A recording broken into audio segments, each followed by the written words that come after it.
twemeze na episode ya 5 bimeze bite hano sasa ibwami. Gare à toi. Nyumva witonze. Vois les pieds de Wilson ici au village. Ntabwo Wilson yemere gukandagiza ikirenge cyane muri iki cyaro. Kubera iki? Byagenda. Yego nyagasa.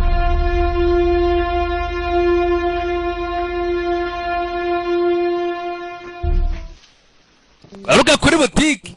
Koza bari kurya utunyobwa ngo nitwe yemerewe. Ah. Je ne sais vraiment pas pourquoi j'emploie même quelqu'un dans cette boutique. Ubu sinumva impamvu mbyara umuntu ugomba kuba muri boutique. Ça me rapporte quoi? Kandi no kubera Rien du tout. Bimariye iki nyine? So kwirwa ndira ubunyobwa. So kwirwa wafunze. Union répétée qu'on fait à la chefferie. Je devais rester là moi-même et gérer. Wundi nizira nama rega zihoraho zibwami. Nakabaye ngoma kuri boutique yanjye. M'avait mis dans quoi ces histoires de notabilité. Ibi bintu banzanye mu by'ubutware bituma nikorera business.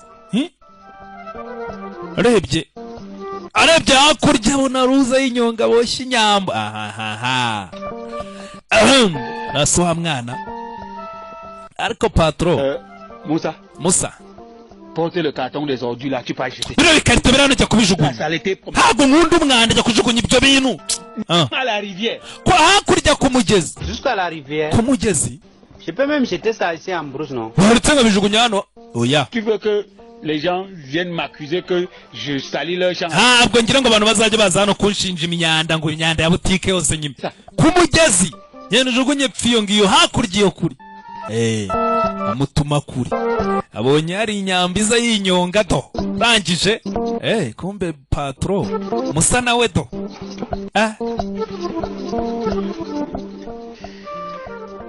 Mon sucre. Gisukari. Qu'est-ce que la lumière qui illumine tout le village veut ce matin? Aha! Urumuri rumurikira icyaro cyose rurashaka iki noneho uyu munsi? Ça veut dire quoi? Ça veut dire que vous savez séduire une femme par vos seules paroles. Ntabwo umugore wamufatisha kubera amagambo gusa. Je suis quand même notable. Ariko ndi umutware riga kuvuga ni ibintu. C'est pas n'importe qui dans ce village. Ntabwo ndi umuntu ubonetse wese muri iki cyaro. Là, je confirme. Aho ndabyemeye. Kabisa. Les gros français. Bon, dis-moi, tu retournes en ville quand? Uzasubira mu mujyi ryari? Si je trouve quelque chose à faire ici au village, qui peut m'occuper? Uriga niboneye ikintu nkora hano muri iki cyaro ngewe ubundi sinanasubira mu mujyi. J'ai tombé sur la bonne personne. Ko waba uguye ku muntu wa nyawe? Ushaka ikintu ko ari nawe? Je vais t'occuper. Oya ngewe naje ntago natuma uva. Me vois à la ville. Ushaka occupation kandi mari. Ntabwo wansubirana mu mujyi. Oya ntibibaho. Yego kubuse koko batware. Batwara ubu koko mugiye kungumisha inaha. Abakobwa bo mu mujyi ni babi. Ni ibintu nshuro zose badusanze mu cyaro. Je dois maintenant te produire des rapports. Ariko nguhe raporo. Ce qu'un tel ou un tel autre est venu faire à la chefferie. Uja ahanga. Nyagasa. C'est une femme qui vient de sortir d'ici. Uriya mugore usohotse. Rien ne me prouve avec certitude. Baba rero mbwire niwe mugore utuma utakinsura. Mon champ depuis un certain temps. Uriya mugore niwe wagutwaye. De deux choses l'une. Ou tu es folle, ou tu es aveugle. Hari ibintu bibiri ushobora kuba uri umusazi. Parce qu'il faut être folle. Cyangwa uri impumyi. Ne pas voir que c'est la femme du notable Simo qui vient. Bari kuba wabibonye ubundi kuri ari umugore wa Simo waruranga. Nturasanga wikweye kuvuga ubusa. Yangize ngo usigaye uduca inyuma Nyagasa wabonye undi mugore. Niyo mpamvu utakinsura. Laissons tomber ce sujet. Nyake tuve kwicyo. On dit alors quoi? Je t'attends ce soir. Iri joro ngutegereze se? Non. Oya. Et pourquoi non? Kubera iki oya? Qu'est-ce que je t'ai fait? Hakunyagasa. Qui te pousse à esquiver mon champ depuis de longues Mbabarira mbwire niki nagutwaye gituma. Tu vas un jour cesser de m'embêter avec cette histoire de chantonga. Kwanza mu gihe cyose utari watangira kumvongura iki kujya unzanira ibyo bintu byawe byo bugoryi. Urumva? Attends-moi dans ton champ dans 3 semaines. Uzanegereze mu byumweru bitatu. 3 semaines? Ibyumweru bitatu? Semaine. ibyumweru bitatu Il n'y a pas que ton champ à visiter, madame. ntabwo uzigera ubona ngo usura iwawe rwose nyuma mbere y'ibyumweru bitatu. Majesté, Nyagasa, j'ai besoin de toi en tant que femme. ni ukuri ndagukeneye nk'umugore. Si tu pouvais un peu te mettre à ma place. ni ukuri basi gerageza wishyire mu mwanya wanjye. urabona njyewe nagukeneye. Quelle souffrance. akababaro kahe Question qui démange ton corps.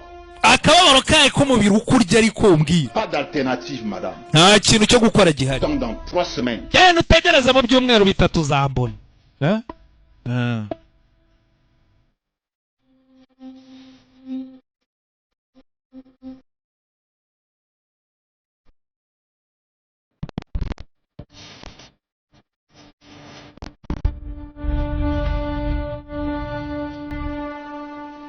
Hey, salut mademoiselle.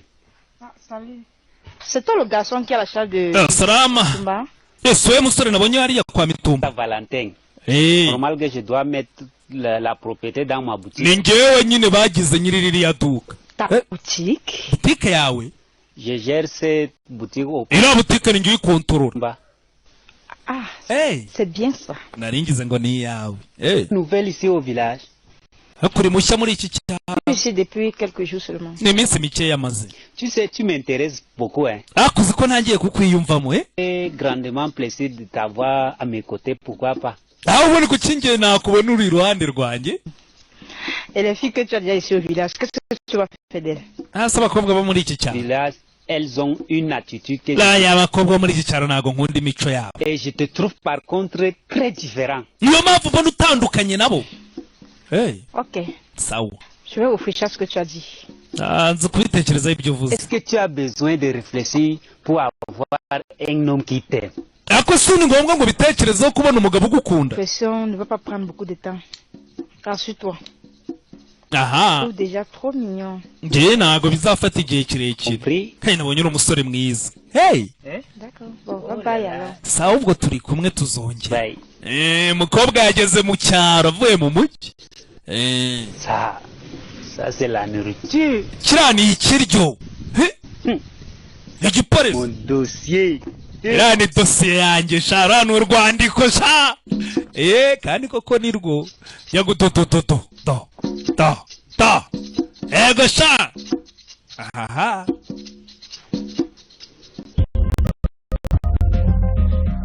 tuzoreba. Irène, je te comprends. Irene ndakumva. Je veux aussi que tu me comprennes. ariko nanjye nyumve T'aimes. ndagukunda. Je dois comprendre quoi, Georges? ese George uragira ngo numve iki? Je t'aime, Irène. ndagukunda Irene Très énormément. cyane. Je cesse de maudire le Dieu de l'amour qui a mis sur mon chemin une femme dont le cœur est déjà pris. ntange mba nibaza kuki Imana ubundi yatumye nkunda umuntu nzi washatse. Je n'ai pas envie de compromettre ton mariage. ntabwo ngira ngo nsenye urugo rwawe. Très bien que tu me comprennes. byiza cyane kuba unyumva. Maintenant, ce qu'il te reste à faire, c'est de prier le bon Dieu de mettre une femme sur ton chemin que tu pourras aimer et avec qui tu vivras l'amour. niyo mpamvu nanjye mvuga ngo usenge iyo Mana yawe kumvanemo kubera ko ntabwo waza gusenya urugo rwanjye. mfite umugabo nta kindi nshaka. Qui là est déjà là. Voilà! kandi urukundo ruhari rurahari. C'est toi. kandi nta wundi uri mu mutima wanjye ni wowe. J'ai jamais été aussi amoureux d'une femme. nta nubwo nigeze nkunda umugore njye kuva nabaho gutya. Bon, s'il te plaît, je voudrais te faire une proposition. reka nkwereke ikintu cyiza twakora. Vas-y, je t'écoute. ngambwira ngo uteze yombi. Pour éviter les désagréments dans ton foyer, kugira ngo hataza ibibazo. je voudrais que nous vivions notre amour en toute discrétion. ndagira ngo urukundo rwanjye nawe rubibanga basi.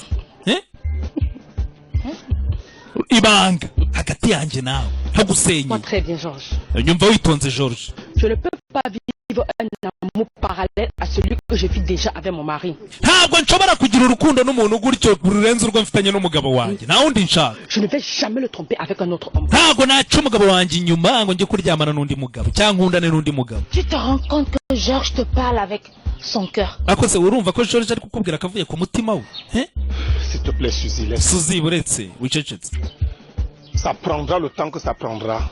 bizatwara igihe bizatwara. Persuadé qu'un jour, la ligne bougera. ariko ndabizi yuko umunsi umwe Prends tout ton temps. ukwezi kuzanyeganyega sabibona. Prends tout ton temps pour y réfléchir. fata igihe cyose ushaka ubitekerezeho.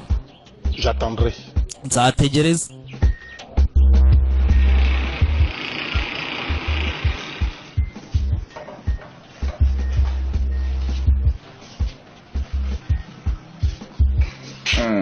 Ma fille chérie.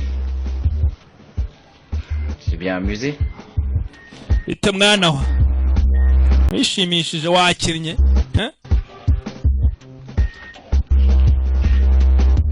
Hakuno ni mu rugo umugore ari kumwe. Bonjour Charlie. Aramutse Charlie. Ah, tu vas? Meze neza. Ça va assez bien. Ni sawa. Ça va bébé? Bite bébé? Ça va bien, maman. Ça va bien maman. Dis-moi, Irène n'est pas là. Je voudrais qu'elle me trouve un peu de sel. Le mien est complètement... Ese Irene nta urakona ninje gusaba kunyu. Wapi? C'est une histoire de femme. Moi, tu voudrais que je sache où Irène a mis ses choses. Wamenya se ko iby'abagore ko mba ntabizi wamenya umunyu yarawushyize. Bon, elle est sortie, elle va pas tarder à revenir. Yana yasohotse yagiye hakurya ariko ntatinda. Donc depuis que j'ai laissé en route là, elle n'est pas encore arrivée à la maison. Umuntu nabonye hakurya ku muhanda ntaragera. Mais qu'est-ce qu'elle fait en route? Nguki? Ah, elle conversait avec un homme. Namubonaga ari kuganira n'umugabo. None ntaragera. C'est avec un homme? N'umugabo? Oui. Hey. Yari arimo araganira n'umugabo namunyuzeho wumve. Nanagira ubwoba papa none hari icumu. Ah. En tout cas, elle n'est pas encore revenue. Rero ntabwo aragera.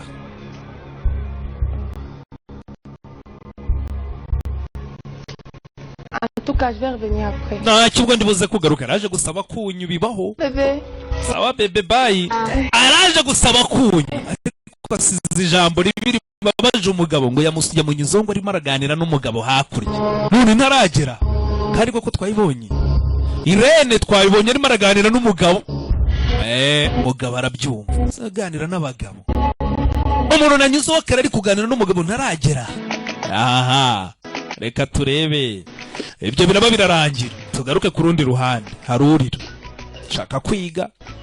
Niba bimwemerera.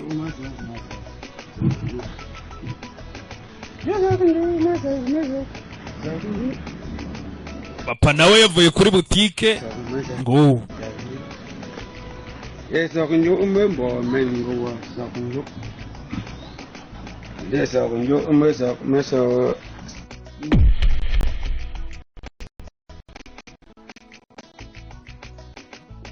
Jomo. Jomo. Qu'est-ce qu'il y a? Habaye. Pourquoi tu pleures? Urarizwa niki? Je parle à qui? Ndavugana nande ariko. Pourquoi tu pleures? Urarizwa niki? Mitumba. Mitumba. Tu pleures parce qu'on l'a repoussé de l'école. Uri kurera kubera ko bamwirukanye ku ishuri. Elle est encore allée là-bas. Yari yasubiyeyo. Tu es encore allé faire quoi là-bas? Wasubiye gukora iki ku ishuri kandi? Elle allait faire quoi là-bas comment Mitumba? C'est que Njomo va aller à l'école comme... Yerega nawe arashaka kujya kwiga. Kumenya gusoma no kwandika. Nago kubwira. Pris l'enfant à l'école. Même si elle doit y aller perdre du temps. Abana bose bajya kwiga. Muretse nawe akajya nubwo yabatakaza iki. Je dépense mon argent pour qu'elle aille perdre du temps. Ntanga amafaranga yanjye rero yo ku muntu ujya ku ishuri gutakaza iki. C'est la sorcellerie. Ayo na amarozi. Même si j'avais l'argent de tout le Cameroun. None afite amafaranga y'igihugu cyose cya Cameroon. Ngiye najya kwishyurira umuntu kujya ku ishuri atigi. Mitumba. Il ne s'agit pas là de me faire plaisir. Niba rugushimisha umwana wawe. Njomo à l'école. Wamwohereje ku ishuri. Une fois pour tout tranquille dans cette maison avec cette histoire. Amahoro akaboneka muri uru rugo tukava mu mari. À gaspiller. Nta mafaranga yo gupfusha ubusa mfite. Chérie. Wamuretse. Pas de work. Nta mafaranga mfite yo gupfusha ubusa. J'ai déjà toutes les peines du monde à payer la scolarité de Nono son frère. Mbere na mbere amafaranga ndirya nkimara kugira ngo nishyure musaza w'ishuri. Donc c'est pour inscrire ton enfant à l'école que tu... Hakuna umwana wawe wundi akwiye kwiga. Comme ça? Madame.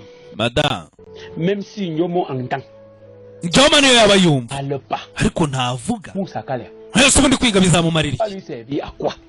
Bizamara iki ayo mashuri turayishyurira iki? Si j'avais de l'argent, même 250 comme ça. Yaza ko hari n'amafaranga. J'achèterais une nouvelle roue. Nakaguze n'isuka byibura. On peut nous servir à quelque chose. Hakurajya kwishyurira umuntu kwiga bitazagira icyo bimarira. Nabyo. Aha. Umuntu bakwiye kwiga. Wigeze umuntu kugira ngo usobanukirwe ubuzima tugezemo. Tous les jours, il faut qu'on m'invite à dépenser de l'argent. Buri gihe cyose ni amafaranga bamvamo gusa azinjira. Ouais. Aya. Il n'y a pas de garçon dans ce village pour me décharger de cette ndomo en l'époque. Nta n'umusore muri iki cyaro waza byibura ngo amurongora amvane nkuriya mutwara amujyane hakuno uyu yarica umuntu nabizaho ku muhanda hakurya ntaraza ku muhanda nabonaga aganira n'umugabo uyu nguyu yabuze amahoro umugore we niba yaganiraga n'abagabo ibyo ni iki yabuze amahoro reka njye kureba ngo bafata inzira umugabo yaramugaye ameze nkaho yabaye parariza igice cyo hasi n'icyo hejuru ukuntu gihengamye numbaze uburwayi yarwaye ni bwoko ki kijye kureba umugore we sasa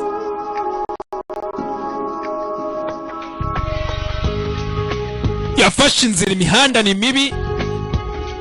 mibi izuba ni ryinshi atangiye kubira ibyunzwe tu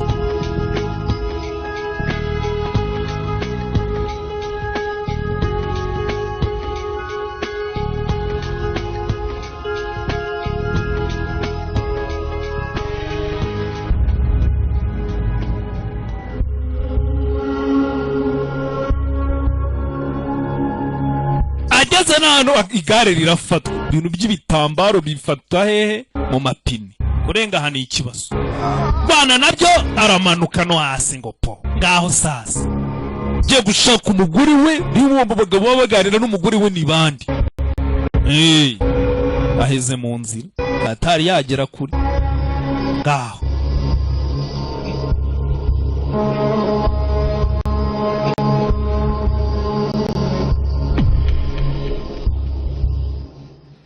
Maintenant que le lieu sacré est prêt à accueillir,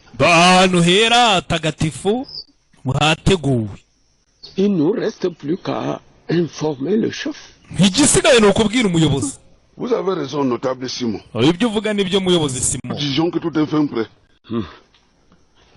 C'est une cérémonie d'une importance capitale auquel nous avons besoin de la protection et de la bénédiction des anciens. Ouais.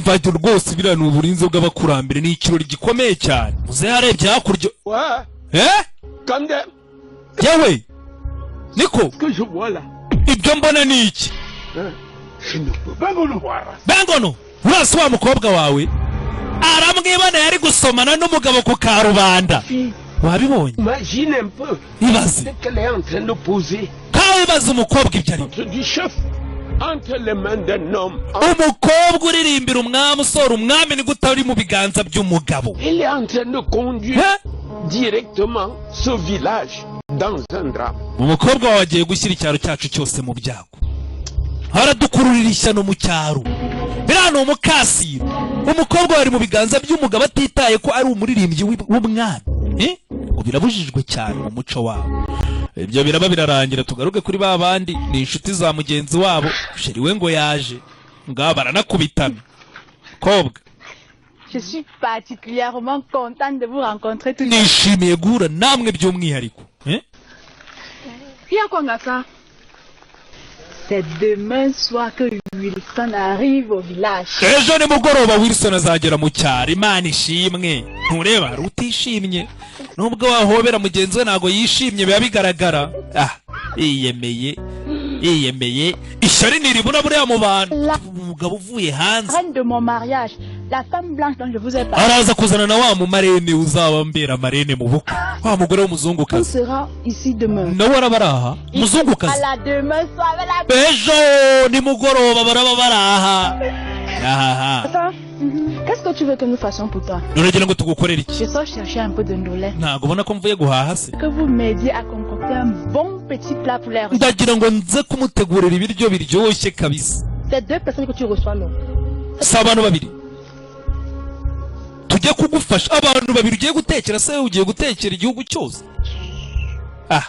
Tu sais qu'on fait toujours attention quand on veut recevoir un... Vont aider Ngasa à réaliser un bon plat. Ngasa nimba ari ukumufasha kugira ngo ateke ibiryo biryoshye sheri we yishime ubwo biragoye. Ok. Sawa. Alors. Nta kibazo ndahari. Pas imaginer ce que représente la réception que je dois offrir à mon Wilson et à la... Ariko ibaza uburyo nifuza kwakira Wilson. Sibyo? Ntago mubyumva. Ngomba kumwakira neza. Abantu bo mu cyaro bagifite umuco. Njya mbibona njyayo n'ubu. Iyo ngiye kubasura najya kwicara ku gatebe bakabanza bakagahanagura. abantu bo mu cyaro baba bagisigaranye akantu k'ubumuntu teranije n'abantu b'i Kigali bahindutse ibyo biraba hakuno uyagize gutya mu nzira abona umugabo we atashya ahura n'umugabo we mu nzira aregura.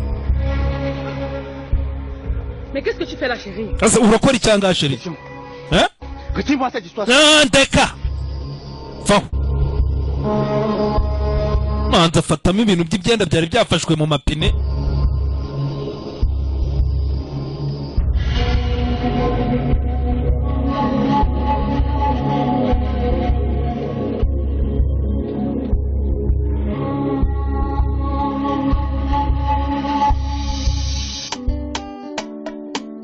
Arongera asunika umugabo wereka batayi.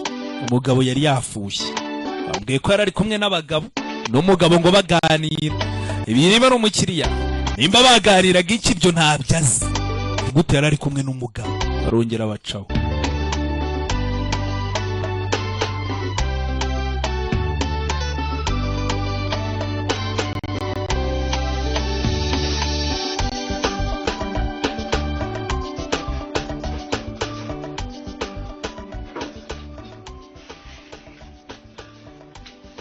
Qu'est-ce que tu fais en route? Bayo hano sobanurira waruri. Aradiha. Qu'est-ce que tu fais dans la rue? Tu sors d'où? Laisse-moi, laisse-moi. Laisse-moi. Qu'est-ce que tu fais dans la rue? C'est quoi? Laisse-moi. Mugabo nuko nakabaraga ariko mahane yarayafite. Nyamara umugore we aramurenganya. Hari umugabo wamuhagurukiye ufite amafaranga pe ariko umugore ntago arabyemera yarabyanze twarabibonye.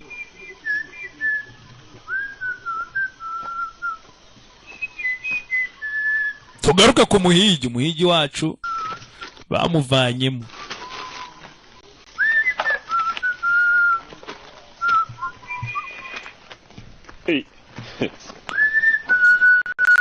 Comment Kamga? Meze bite Kamga? Elimbi, laisse-moi comme ça ne va pas. Ça va. C'est quoi? Partout que Ngassa va finir par épouser son type qui vient de l'Europe là. Non, mais Ngassa ngo ari kwitegura imyiteguro yo kwakira uwo musore we. Ce village. Cyaro cyose yaciye ibikuba. Nta mukobwa na mutima agira. Comme ça, elle a pris l'amour que j'éprouve pour elle. Elle l'a jeté dans la poubelle. Amagambo yose nibyo twavuganye bijugunye muri poubelle mu mwanda. Papa. Ariko se. Est-ce que toi tu viens de l'Europe? Wowe wageze i Burayi. Elle a oublié tout le temps qu'elle t'a perdu. Yibagiwe byose. Europe buri muntu wese Burayi. Burayi nicyo kintu cya mbere. Une sorcière. Cha. Uriya mukobwa ni umugome ni umurozi. Maudit soit cette Ngassa. S'il te plaît, Elimbi. S'il te plaît, essaye de ramener ta camarade à des meilleurs sentiments. Akose byibura wagerageje umushuti wawe ukamumvugishiriza hagashyira ubwenge kugiye kwa mukuru. Quel de meilleurs sentiments? Ngo njyewe Ngassa hakubanza wireye. Quelque chose depuis que son Wilson est revenu. Kuva Wilson yanze ugira ngo hari ikindi kintu ashaka kumva. Elle dit qu'elle va faire la cuisine pour le recevoir, non? Elle va le recevoir, je vais voir. Cha buretse ariko igihano cyazakibona. Tu veux dire quoi par là? Je dis que je n'aime pas les filles ingrates, les profiteuses. Ndavuga kara gakobwa kindashima gaprofite umuntu kabona undi kakamuta agomba kuyishyura. Tout fait pour saboter sa réception là. Chanangira reception ye ndaza kuyica.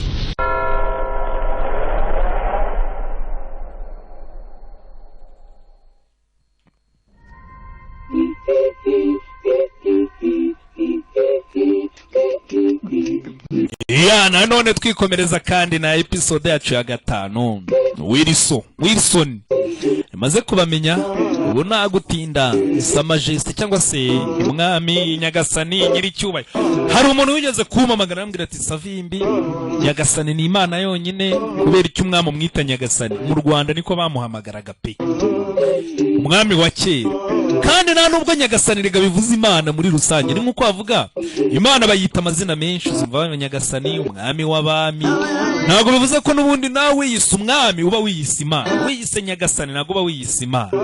Nyagasani ubundi mu Gifaransa ni nka senyeri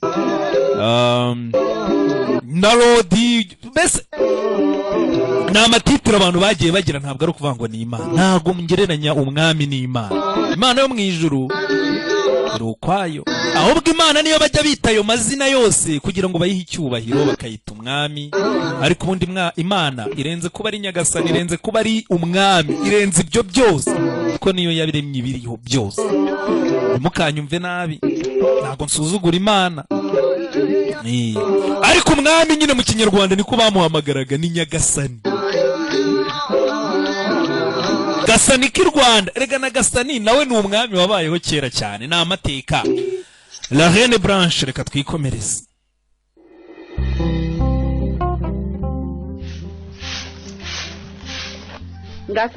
Gasa? Oui, maman. Ego mama. Nous chercher du bois. Yakunshakira udukwe yakurya sha. Maman, je ne peux pas aller au champ aujourd'hui. Ntabwo najya mu mirima rwose. Cuisiner quelque chose pour recevoir Wilson. Ndigutegura ikintu, ndigutekera ikintu Wilson ari buze kurya. Donc Wilson sera ici aujourd'hui. Wilson araza kuba rangaho uyu munsi. Gasa. Tu m'as caché la nouvelle. Kuki wari waramisha amakuru meza? Caché la nouvelle. Ntabwo nayaguhisha. L'heure même que ma belle-mère m'a aussi informé quand j'étais chez elle. Nanjye rega nuko nari nagiye kureba amaboko akabimbwira. Même comment? Hey! Il aurait dû me dire ça avant. Byiza cyane rwose mwari kuba mwabimbwiye hakiri kare. Est-ce que tu sais que Wilson sera ici avec une femme blanche? Ese wari uzi ko Wilson ari buze kuzangazanye n'umugore w'umuzungukazi? Celui qui sera sans doute la marraine de maman. Uzi ko wambwiye ko ari uzambera marraine mu bukwe uwo mukobwa ye? Maman. Yego mama. Une femme blanche qui sera votre marraine de mariage. Ni uzaba marraine cyane. C'est-à-dire? Umuzungukazi. Maman, c'est vrai qu'on n'en a pas parlé. Mais la façon que la femme là s'entend avec Wilson, il suffit juste de manifester l'envie de faire d'elle la marraine du mariage pour qu'elle marque. Ntabwo turavugana ariko nkurikije uriya mugore ukuntu nabonaga na Wilson bameze bisanzuranye, agomba kumbera marraine. Ton accord. On ne sait jamais. Wamenya ariko niba turabivugana. Maman. Toi aussi. Nawe koko. À ton avis, pourquoi penses-tu qu'elle peut refuser de nous faire un tel plaisir? Kubera iki se yabyanga kudufasha kadukorera ikintu nk'icyo kiri budushimishe kandi ari inshuti? Mon mariage. Ça va faire du bruit dans ce village. Umva, ubukwe bwanjye burateza akavuyo muri iki cyaro. Harashya. Abantu bagiye kubona ibyo batigeze babona n'amaso yabo. Ngabo. Tout a prêté sur le lieu sacré. Ibintu byose byateguwe ahantu hatagatifu tugomba kujya. Les notables sont-ils informés? Il n'y a que Mitumba qui n'a pas encore été informé. Abatwara bose mwababwiye. Mais passez-lui l'information. Uretse Mitumba niwe tutarabwiye. Dans les minutes qui suivent, je le ferai. Mva mumubwire nyine nawe mu minota mike. Oui, Majesté. Simon. Votre chante entretient des relations coupables avec les hommes. Kwamaze kubyibonera nabibonye n'amaso yanjye. Umuririmbyikazi wawe namubonye mu maboko y'umugabo. Je l'ai trouvé en plein débat. Namwiboneye hakurya iriya n'umugabo. Pas mes sans sèche. Iyo ni sakirirego aryo ubwo sakirireje mu kinyarwanda. Chante du roi. N'amahano. Elle doit rester vierge. Umuririmbyi w'umwami agomba kuguma ari isugi kugeza igihe aboneye umugabo.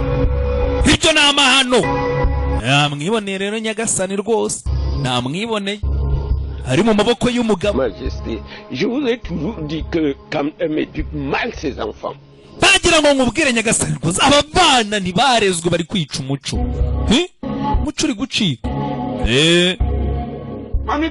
Mamito. Madamu. Ego. C'est quoi encore? Ni ikihe kibazo kandi? Tu sais que ta fille est sur le point peut-être de commettre un désastre. Uzi ko umukobwa wawe namusanze agiye gukora amahano neza. Tu as encore fait quoi? Yakoze iki se kandi? Entretient des rapports suspects avec des hommes. Ibaze ko asigaye afite imibonano n'abagabo. Que tu parles de sa relation avec Arbor. Ariko se nimba rwa mugabo muvuga. Suspect dedans. Siyabikubwiye. Que ce sont de simples amis. Yakubwiye ko ari inshuti bisanzwe. C'est de défendre l'indéfendable, madame. Nugiye ubu ngubu barashaka kuburanira ibitaburanirwa. D'embrasser ce garçon sur la bouche. Namwebona ari gusomana n'umugabo ku munwa. Où est l'amitié simple dedans? Ubwo ni ubushuti busanzwe. Bengono embrassé Arbor. Bengono yasomye umusore. Il va me couvrir de honte dans ce village. Nta mukobwa agiye kudukoza isoni mu cyaro cyose. Je ne veux plus être ridiculisé auprès des notables. Jewe ntabwo nabyumva njye nk'umutware ibintu ni ukunsema. Que cette histoire s'arrête dans un délai très bref. Dore ibyo bintu bigomba kurangira mu kanya gato naho ubundi uriya mukobwa arangezayo agiye gusiga nyiciye izina ndi umuntu ukomeye akunadora amafi muni mu cyaro. J'espère que Wilson va aimer ça. Wilson araza kubikunda. Mais comment? Tu nous as dit qu'il aimait beaucoup ce mec ici au pays, non? Je te jure, maman, il raffolait ça. Non pas.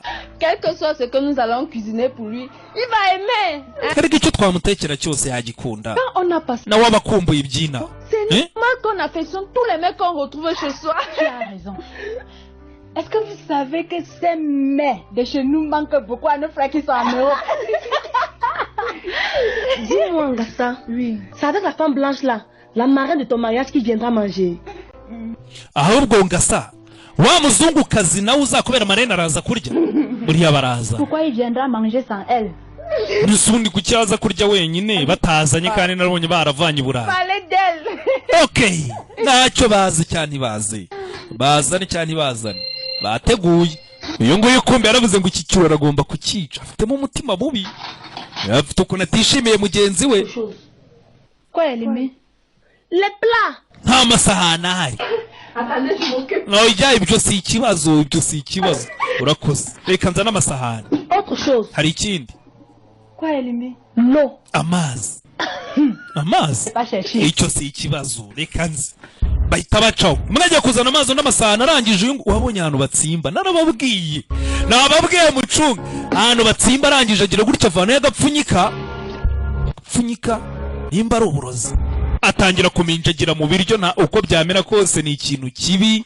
Kubera ko n'umugore nako soro no mukobwa yaravuze ngo nanjye ngomba kubicira reception cyangwa se nyine agomba kubicira ikirori nyine ubwo munsi bagomba guhura bagasangira na wica. Rangije amaze gushyiramo uburozi arongera arapfundikira. Aha ntureba On a failli faire quelque chose. ubu noneho ni sawa. Wilson araza kwishima. Comment que tu étais là? Erega ni byiza dore Imana ishimwe wari uhari. Niyo mpamvu kugira inshuti ari sawa. Araza kubikunda. Kumbe yashyizemo uburozi. On se lave, on se... Ntumbaze nimba ari ubwica. Nimba ari ubutera diare. Nimba ari iki. Hari ibyo ashyizemo twabibonye. Arangije bacaho. Buriya muzi ngo mufite inshuti. Akasha. Ntabwo ngira ngo mbateranye mwoka byaramwe. Ahaha. Ndabizi ngo Savimbi yarabivuze n'ubundi ngo inshuti nta keza kazo. Ntabyo navuze.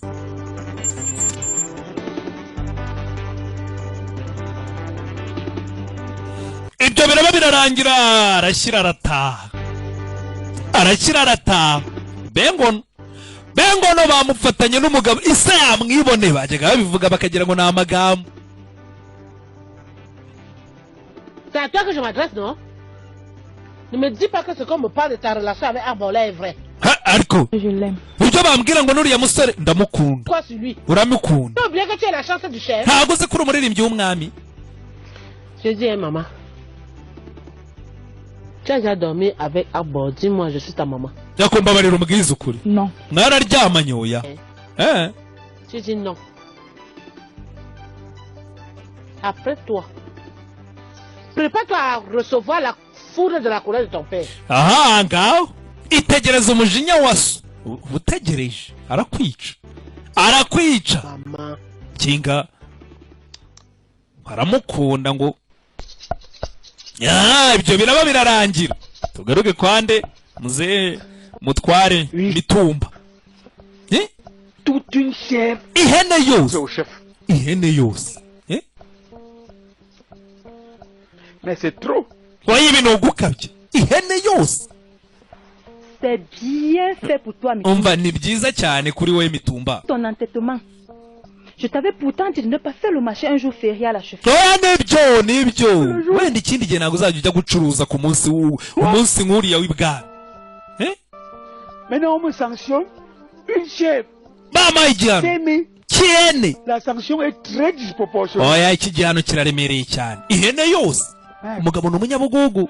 Est-ce que le chef veut connaître ça, Mitumba? Hein? Non, c'est. Au lieu qu'il me sanctionne même 25, 250. Quindi yambwira ati. Ou dans le pire des cas 2500. Wenda ati 25 250. Ariko ntambwira ihene yose. Ihene.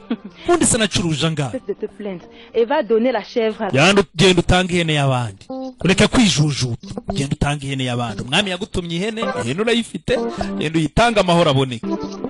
Ni igihano yahawe, ariko kuyitambikana biranga, bimwanga muntu. Ihene koko yose, ihene. Je ne peux pas donner toute une chèvre au chef. Ntabwo umwami namuha ihene yose. Reka da. Hey, je vais tuer ça. Ngiye kuyica. Une partie, je retiens moi-même une autre. Ndamuha igice kimwe ntwara ikindi. Tu veux désobéir au chef? Ugiye gusuzugura umwami? Non, non, apporte-moi la matière. Umbacanzanira umuhoro. Mitumba. C'est pas bien ce que tu fais. Ibintu ugiye gukora ntabwo ari byiza. Funga umunwa. Je ne suis pas moi sur ça. Ok, sawa. Ma chance. Tu parles parce que c'est pas toi qui as retiré l'argent. Ntabwo ari wa mafaranga avamo, niyo mpamvu urimo uravuga ubusa. Non, non. Non, non. Pas ici. Je vais tuer ça. Bayatsanze nyibagesha. C'est notable. Umwami ndamuha igice ntwara ikindi. Ni gute umwami atwara ihene yo? Kanze nyibage. Kanze nyibage.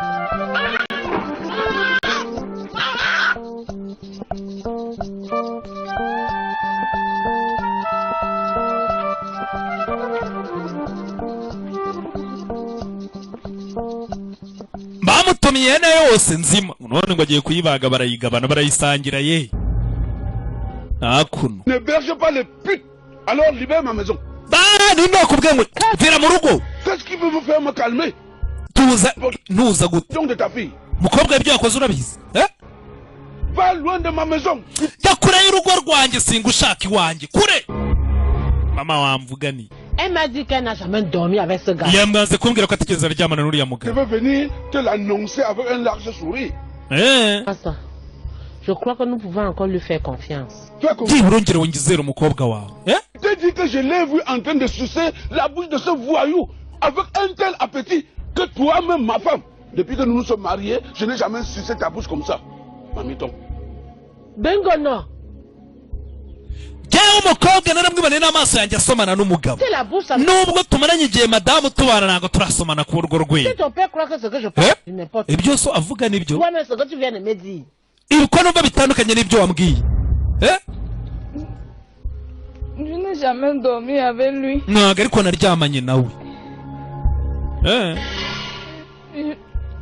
Je ne sais pas ce qui m'est arrivé aujourd'hui. Ntabwo nzi ibyambaye uyu munsi, nyine turasomana ariko nta kintu twigeze dukora. Je suis dans cette situation avec lui. Ntabwo ariko nigeze ndyamana nawe nanone, nta mibonano mpuzabitsina yabayeho. Quand le puits va s'installer, il n'y aura plus le temps de rêver. Je te préviens. Comme vous voulez qu'on me tue dans ce village, avant de mourir, je vais d'abord t'éliminer. Kwanza tunuzana ishyano muri iki cyaro mbere yuko mfumvire kutuzanira amahano ndabanza nkurangiza.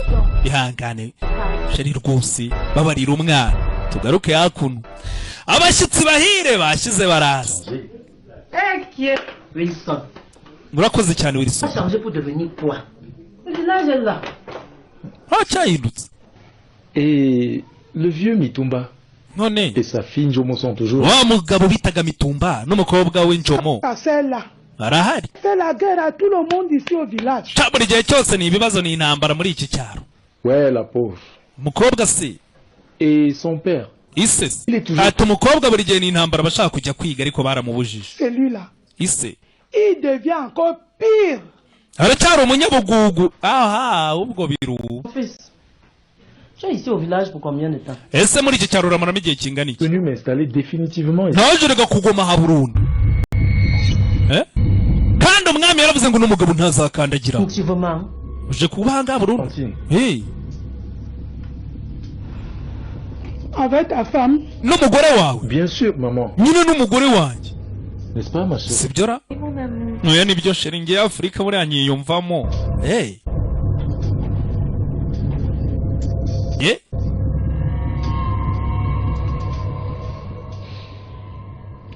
Kaoli, ma fille. Oui, maman.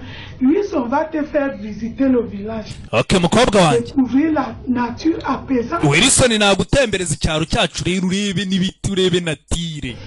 Merci. Murakoze cyane babyeyi.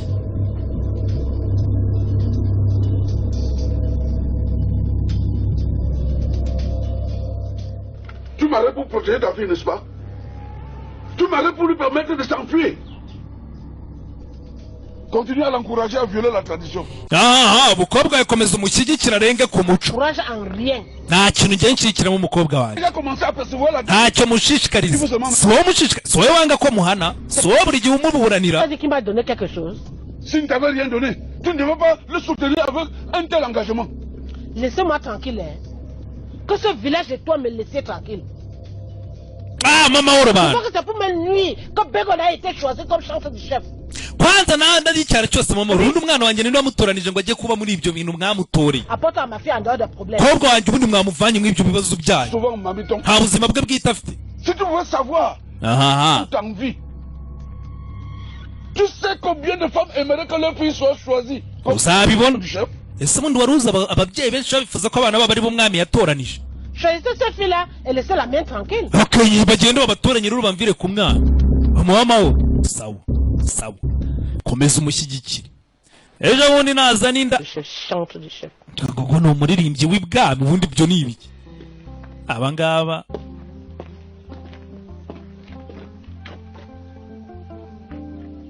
barategereje ariko se ko atazi. Il n'est pas toujours en train de venir. N'ubu nagaraza. Wapi. Comment Wilson peut me faire ça? Non, kuki Wilson yankorera ibintu nk'ibi? Il est où? Ari. Si ma copine. Simbizi. Calme-toi. Il est sans doute en route en train de venir. Tuza wabona mungu bari mu nzira cyangwa ari maraza. La nuit tombe déjà. Ijoro ryaguye. De ne pas le condamner très tôt. Nyine buretse kumucira urubanza naguze ibyaba. Si tu continues à penser que Wilson t'a menti. Kubera iki ubundi mu bintu bya mbere gutekereza ruko yakubeshye. Fait trop de bruit autour de cette réception. À ta place, j'aurais été un peu prudente. Ngayibaza akavuyo kose ukuntu twari twateguye. Niwe naraka. Je te réjouis de la situation de. Ariko se urashaka kumurakaza, urashaka agira umutima mubi ushaka iki? J'ai de mal. Akusi icyo mvuze kibi ni. C'est la vérité. Ni ko kuri. Je demande à Ngassa d'être un peu plus discret. Icyo nabwira Ngassa no gutangira kwitonda. Que Wilson ne viendra plus dans ce village. Ikigaragara Wilson ashaka kuba atazigereza no muri iki cyaro. En Europe. Cyangwa agiye kwisubirira i Burayi. Cyanasubiye. Qu'on aille voir chez sa mère s'il y est. Okay, tujye kureba nimba atari iwabo. Wenda ushobora kuba yaje akabanza agahitira iwabo kwa nyina, katubanze tujye kureba. Mbere yuko si umuntu aragenda asagurike. Tu as raison. Nibyo. Attends, apporte la bouteille. Ntacyo reka nzana agacupa k'amavuta twisige. Tugende dusa neza. Umukungugu bari mwinshi. Muri bino bihugu bya Cameroon haba ubushyuhe bwinshi. Central Africa bira bihugu byegeranye Cameroon, Chad. Ngabo nutumesado. Ni totobe kutumesa. Umuntu agomba kugenda asa neza arabagirana ngabo barisiga. Aha.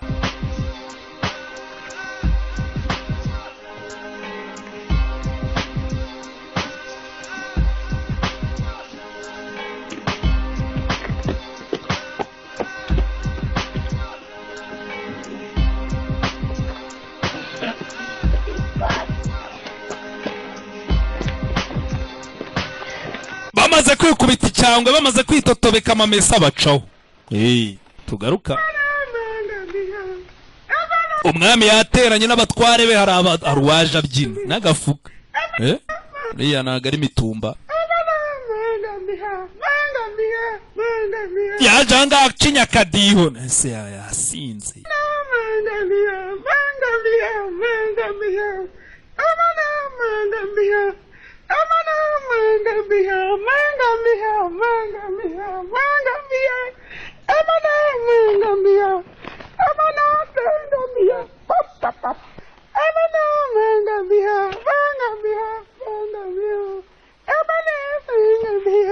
Arrête-moi tes agissements puérils, mais tu vas. Bavana byo bintu aho ngaho by'ubugoryi. Ekero.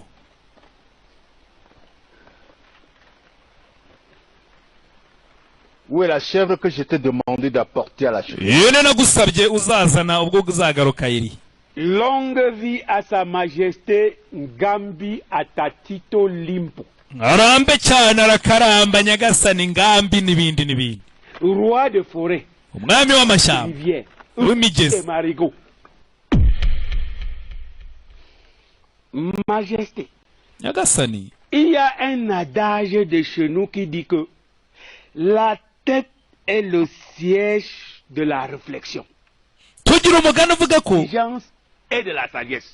umutwe buriya nicyo cyicaro cy'ubwenge n'ubuhanga n'imibare. Quand ces deux organes opèrent ensemble, mutima nawo ni icyicaro cy'urukundo. Ibyo byose iyo bigishyize hamwe rero nibwo bigira icyo bibyara. Umutima n'ubwonko. Tout ce discours. Asa amagambo yose. Dit quoi? Avuze iki? Pour dire que j'aime tellement ce village Sokoundé. Bivuze ko nkunda iki cyaro cyacu cya Sekunde. Votre personne. Et je souhaite que vous dirigez Sokoundé avec maestria. Niyo mpamvu ngira ngo Sekunde uzayiyoborana ubuhanga. Urumva? Akaba ariyo mpamvu je vous ai apporté la tête de la chair. Nkuzaniye umutwe w'ihene. Symbole de l'intelligence. Iki nk'ikimenyetso cy'ubwenge. Cy'ubuhanga. Et j'ai apporté le cœur de la chair. Nakuzaniye n'umutima w'ihene. Symbole de l'amour. Ikimenyetso cy'urukundo. Tout ceci réuni byose biri hamwe dépasse même un troupeau de chèvres. Byo nibyo bikwiye umutware rero. C'est à vous, Majesté. Ni ibyawe nyagasani. Tu es en santé, Mitumba. Ese uri muzima Mitumba? Qui a demandé la tête de la chèvre? Ninde wagusabye umutwe w'ihene? Le cœur de la chèvre. Ninde wagusabye umutima w'ihene? Tu as demandé une chèvre entière, monsieur. Nagusabye ihene yuzuye kandi nzima. Ihene yose ntabwo ari umutwe, si umutima. Enlève ça devant moi. Pakase mvana mu mvana imbere. Hasson. Bon, Majesté. Nyagasani. Demander une chèvre entière. Si je la porte même déjà dépecée, est-ce que ça fait problème? Oui, ça pose un problème. Ko wanumye ihene ndabyumva ariko se nkuzanira iby'ingenzi ari ikibazo. Ikibazo kirahari. Ihene niyo watumwe. Ariko se hari ikintu nakubajije?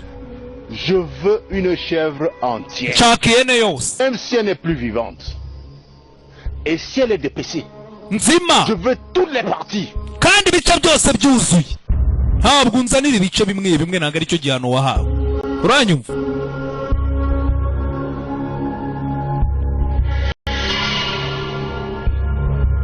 Bananga mvana mu maso. Nshaka ihene yuzuye. Kandi ihene yarayifite. Arangije aravuga ati ndayigabana n'umwami ye. Ntabwo umwami yarya ihene yose. Ngaho. Bamwirukana nabi. Arongera acaho. Zana ihene yuzuye. Ibyo biraba birarangira. Hakuno barakwereka ku rundi ruhande. Hari abavuze bafata inzira bajye kureba umusore. Uriya siwe. Batari bagera no mu rugo bahurira mu nzira. Uriya siwe. Muri aho wiriso. Tu fais quoi ici? Urukora icyanga? Je contemple la nature. Ndi kureba nature. Muri aho. Nje kureba amashyamba ndi byiza bitatse igihugu. Gasa. Tu avais tes copines. Uracyari inshuti n'ababakobwa? Vous êtes très inséparables. Chaka besa ni mutandukana pe kuva na kera. Ari inshuti. On t'attendait plus tard à la maison. Je m'excuse. Ma mère m'a retenu trop longtemps. Mva kuki utageze mu rugo mama yangumanye arantindana. Oui. Mes copines et moi avons cuisiné quelque chose. Njye n'inshuti zanjye twagutekeye. Twaguteguriye. Je suis désolé les filles. Mbabarire bakobwa. Je viens à peine de manger chez ma mère. Kubera ko maze kurya mu rugo. Twavunikiye ubusa. Ça veut dire quoi, hein? Bivuze iki? Passons tout notre temps à brûler nos enfants pour toi. Nyuma y'imvune no kugutekera no guhaha. Wari iwanyu. Calme-toi, Elimbi. Tuza ariko. Papa, je ne veux pas. Ntunurishe. Kumbe yari yashyizemo n'uburozi. C'est que Wilson nous fasse le plaisir d'aller manger ce que nous avons préparé pour lui. None Wilson yanze kurya ibiryo twamuteguriye ngo yari iwabo. Tu vas tout de même pas le forcer à manger ce ko nagwa hatira umuntu kujya kurya hasi. Ne le force pas. Ntago muhati. Wilson nous respecte. Qu'il ait un peu de respect pour nous. Ntago muhati ariko byibura agomba kutugaragariza icyubahiro akatwereka ko atwubashye. N'imvune zacu. Je suis déjà rassasié, je peux plus manger. Ndahazi ntago nakongera kurya. Yose ndabishyira hehe? Urabizi abakecuru bo mu cyaro iyo wariyeyo nabo babage ntago batuma urya dukereka da. Kandi uvuye i Burayi unaniwe ushonje. Ndaheruka